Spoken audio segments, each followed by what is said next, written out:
എൻ്റെ പേര് ദിവ്യ. ഞാൻ തൈക്കാട്ടുശ്ശേരി സെൻറ്റ് സേവിയർ ഇടവക പള്ളിയിൽ നിന്ന് വരുന്നു. ഇവരെൻ്റെ ഹസ്ബൻഡ് ജോസഫ് ടിതിനാണ്. ഞാനൊരു ആൻറ്റി വകയാണ് ഇവിടെ വന്നത്. ഞാൻ ആദ്യമായിട്ട് അമ്മ മാതാവിനും ഈശോനും അമ്മ മാതാവിൻ്റെ പ്രത്യക്ഷത്തിൻ്റെ സാക്ഷിയാക ഈശോ നാമത്തിന് എന്നെ ഉയർത്തിന് ഞാൻ നന്ദി പറയുന്നു. എൻ്റെ ആദ്യത്തെ സാക്ഷ്യം, ഞാൻ IELTS പാസ്സായതിനാണ്. ഞാൻ 3 കൊല്ലമായിട്ട് IELTS എഴുതണമെന്ന് ഓർത്തിരിക്കും. പക്ഷേ എനിക്ക് ഭയങ്കര പേടിയായിരുന്നു എഴുതാനും. ഞാൻ ഇതുവരെ എഴുതിയിട്ടും ഇല്ല. പക്ഷേ ഞാൻ ഇവിടെ ജൂലൈ 16-ാം തീയതി 2023 ഉടമ്പടി എടുത്തത്. ഞാൻ അന്ന് വന്ന് ഉടമ്പടി എടുത്തിട്ട് വീട്ടിൽ പോയിട്ട് പ്രാർത്ഥിച്ച് കഴിഞ്ഞിട്ടാണ് എനിക്കൊരു കോൺഫിഡൻറ്റ് കിട്ടിയത് എക്സാം എഴുതാൻ വേണ്ടി. അപ്പം ഞാൻ ഓഗസ്റ്റിൽ തന്നെ ബുക്ക് ചെയ്ത് IELTS എഴുതാൻ വേണ്ടി. അത് കഴിഞ്ഞിട്ട് ഹോൾ ടിക്കറ്റ് കിട്ടിയപ്പോൾ അച്ഛൻ്റെ ബ്ലെസ്സിങ്സും വാങ്ങിച്ചാണ് ഞാൻ ഇവിടെ നിന്ന് പോയത്. പിന്നെ എക്സാമിൻ്റെ അന്ന് ഞാൻ ഇവിടെ വന്ന് രാവിലെ പ്രാർത്ഥിച്ച്, എനിക്ക് 2 മണിക്കായിരുന്നു സ്പീക്കിംഗ്. അപ്പം ഞാൻ ഇവിടെ വന്ന് പ്രാർത്ഥിച്ചിട്ട് പോയി. അപ്പം ഹാളിൽ പോയി ചെന്നിട്ട് ആരും ചവിട്ടാത്ത രീതിയിൽ ഞാൻ ഉപ്പിട്ട് പ്രാർത്ഥിച്ച് എക്സാം ഹാളിൽ ചെന്നിട്ട് കയ്യിൽ ഉടമ്പടി തൈലവും ഉപ്പൊക്കെ ഞാൻ കയ്യിൽ പുരട്ടിയിട്ടാണ് ഞാൻ പോയത്. അപ്പം ഞാൻ എൻ്റെ ഫസ്റ്റ് അറ്റംപ്റ്റിൽ തന്നെ IELTS എക്സാം ക്ലിയർ ചെയ്ത് റിക്വയർഡ് സ്കോറും കിട്ടി. ഇപ്പം ഞാൻ അതിൻ്റെ നെക്സ്റ്റ് പ്രോസസ്സിങ്ങിലോട്ട് പോവേന്. അപ്പോൾ അതിനു വേണ്ടി അമ്മ മാതാവിന് ഞാൻ നന്ദി പറയുന്നു. എൻ്റെ രണ്ടാമത്തെ സാക്ഷ്യം, ഞങ്ങൾ കുടുംബ വീട്ടിലാണ് താമസിച്ചുകൊണ്ടിരുന്നത്. അപ്പം ഞങ്ങൾക്ക് വേണ്ടി ഒരു വീടിന് വേണ്ടിയാണ് ഞാൻ രണ്ടാമത്തെ ഉടമ്പടി വെച്ചത്. അപ്പോൾ അത് 6 മാസം കൊണ്ട് തന്നെ ഞങ്ങളുടെ വീട് പൂർത്തിയാക്കി. ഞാൻ ഇടയ്ക്ക് വീടിൻ്റെ പണി സമയത്ത് എന്തെങ്കിലും പ്രശ്നമൊക്കെ വരുമ്പോൾ ഞങ്ങൾ അപ്പോൾ ഉടമ്പടി ഉപ്പിട്ട് പ്രാർത്ഥിക്കും. പ്രാർത്ഥിച്ച് കഴിഞ്ഞിട്ട് പിറ്റേ ദിവസം തന്നെ അത് അപ്പം തന്നെ മാറും. അത് ഭയങ്കര മിറാക്കിളായിരുന്നു. അപ്പോൾ 6 മാസം കൊണ്ട് തന്നെ ഞങ്ങൾ വീട് അകത്ത് കയറി. ഇപ്പം നല്ല സന്തോഷമായിട്ട് ജീവിക്കുന്നുണ്ട്. ഞങ്ങളുടെ മൂന്നാമത്തെ മെയിനായ സാക്ഷ്യം, എനിക്ക് ജോലിയാണ്. ഞാൻ വർക്ക് ഫ്രം ഹോമായിട്ട് ജോലി ചെയ്തുകൊണ്ടിരുന്നു. അപ്പോൾ അതിൻ്റെ ഇടയ്ക്ക് കുറച്ച് പ്രശ്നം ഉണ്ടായി. അപ്പോൾ ഞാൻ റിലീവ് ചെയ്യേണ്ടി വന്ന്. അപ്പോൾ ഞാൻ റിലീവ് ചെയ്തതിൻ്റെ മെയിൻ തലേ ദിവസം ഞങ്ങൾക്കൊരു എക്സാമിൻ്റെ സർട്ടിഫിക്കറ്റ് ഓഫീസിൽ റിന്യൂ ചെയ്യും. അപ്പോൾ അത് ഞാൻ അമ്മ മാതാവിനോട് പ്രാർത്ഥിച്ചുകൊണ്ടിരിക്കുമ്പോൾ എനിക്ക് അന്ന് റിലീവിങ് ചെയ്യണ്ടെന്നുള്ള ഇതിലാണ് വന്നത്. അപ്പോൾ അതിൻ്റെ പിറ്റേ ദിവസം നോക്കുമ്പോഴാണ് ആ എക്സാമിൻ്റെ സർട്ടിഫിക്കേഷൻ റിന്യൂ ചെയ്തത്. അത് മിനിമം 18,000 കൊടുത്ത് നമ്മൾ റിന്യൂ ചെയ്യേണ്ടി വരും. അപ്പോൾ അത് റിന്യൂ ചെയ്ത് കഴിഞ്ഞിട്ട് പിറ്റേ ദിവസം ഞാൻ പ്രാർത്ഥിക്കുമ്പോൾ അമ്മ മാതാവ് പറഞ്ഞത് റിലീവിങ് ലെറ്റർ ഇട്ടോ എന്നുള്ള രീതിയിലാണ് പറഞ്ഞത്. അപ്പോൾ ഞാൻ റിലീവിങ് ലെറ്റർ ഇട്ടിട്ട് കുറേ നാൾ വെയിറ്റ് ചെയ്ത് എനിക്ക് ഇൻ്റർവ്യൂ ഒന്നും വന്നില്ല. പക്ഷേ എൻ്റെ ഫ്രണ്ട്സിനൊക്കെ ഇൻ്റർവ്യൂ വന്ന് അവർ ഇൻ്റർവ്യൂ അറ്റൻഡ് ചെയ്ത്. പക്ഷെ എനിക്ക് ഇൻ്റർവ്യൂ പോലും എനിക്ക് ഷെഡ്യൂൾ ചെയ്യാൻ പറ്റിയില്ല.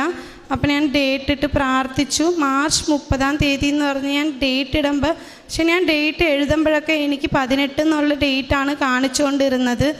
അപ്പോൾ അത് കഴിഞ്ഞിട്ട് എനിക്കൊരു ഇൻ്റർവ്യൂ ഷെഡ്യൂളായി. എനിക്ക് തേഴ്സ്ഡേ ആണ് ഇൻ്റർവ്യൂ ഷെഡ്യൂളായത്. നെക്സ്റ്റ് ഡേ ഗുഡ് ഫ്രൈഡേ ആയിരുന്നു.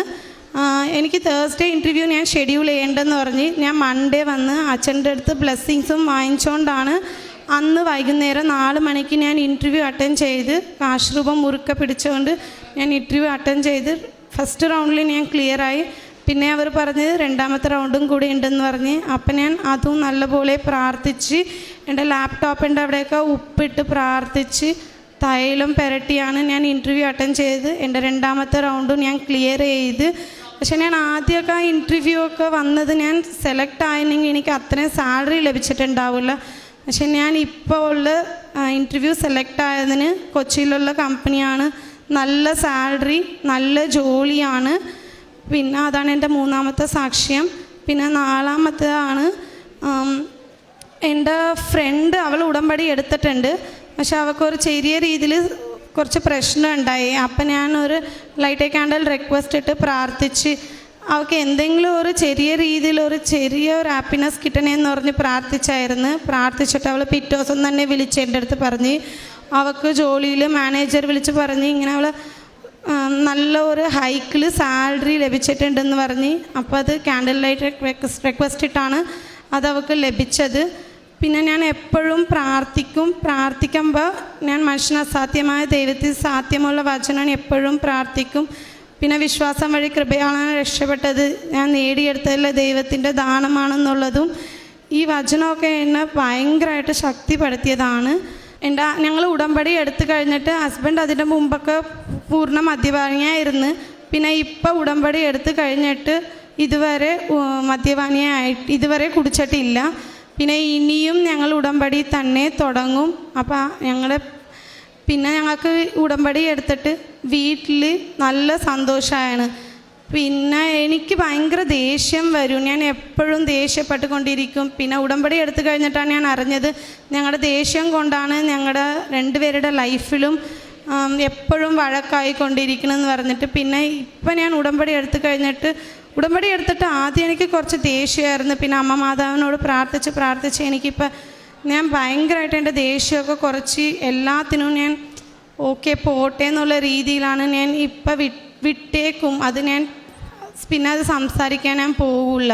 ഞാൻ വിശുദ്ധ പ്രാർത്ഥന ഞാൻ ഇവിടെ നിന്ന് പത്രം വാങ്ങിച്ച് വീടിൻ്റെ അവിടെ ഉള്ള പള്ളിയിലും പിന്നെ ഹോസ്പിറ്റലിലും കൊടുക്കും. പിന്നെ പള്ളിയിലൊക്കെ മെയിനായിട്ട് അമ്മൂമ്മമാരൊക്കെ വന്ന് അവരുടെ അടുത്ത് നിന്ന് ചോദിക്കും, ഇതിനു വേണ്ടി പ്രാർത്ഥിക്കണം, എല്ലാത്തിനും വേണ്ടി പ്രത്യേകം പ്രാർത്ഥിക്കണം എന്ന് പറഞ്ഞ് ഇവിടുന്ന് ഉപ്പ് പിന്നെ കാശ് രൂപമൊക്കെ ഞാൻ വാങ്ങിച്ചുകൊണ്ട് പോയി അവർക്ക് കൊടുക്കും. പിന്നെ കാരുണ്യ പ്രവൃത്തി വീടിൻ്റെ അവിടെ ഓൾഡ് ഏജ് ഹോം ഉണ്ട്, അവിടെയുള്ള അമ്മൂമ്മമാരുടെ അടുത്തൊക്കെ പോയി കുറേ നേരം ഇരുന്ന് ടൈം സ്പെൻഡ് ചെയ്യും. മാതാവിനും ഈശോക്കും ഇത്രയും അനുഗ്രഹം ലഭിച്ച രണ്ടുപേർക്കും നന്ദി. ഞങ്ങളുടെ ലൈഫിൽ എൻ്റെ ഈ മദ്യപാന ശീലങ്ങൾ കൊണ്ട് വളരെയേറെ ഞങ്ങൾ തമ്മിൽ പ്രശ്നങ്ങളുണ്ടായിരുന്നു.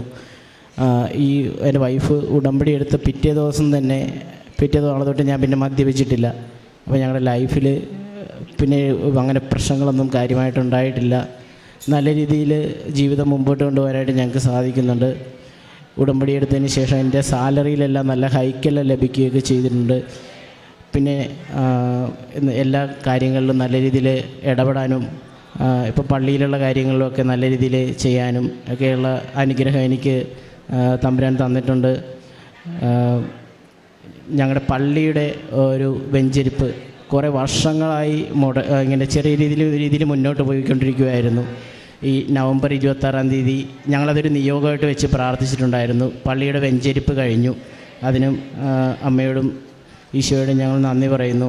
വിശുദ്ധ അമ്മയുടെ മധ്യസ്ഥതയിലേറെ പ്രത്യേകിച്ച് ഒരു കുടുംബം, വളരെ ചെറുപ്പമായിട്ടുള്ള ഈ കുടുംബം നമ്മുടെ മുമ്പിൽ വളരെ വ്യക്തമായിട്ട് അവർക്ക് ലഭിച്ച അനുഭവങ്ങളാണ് രണ്ടുപേരുടെയും സാക്ഷ്യത്തിലുള്ളത്.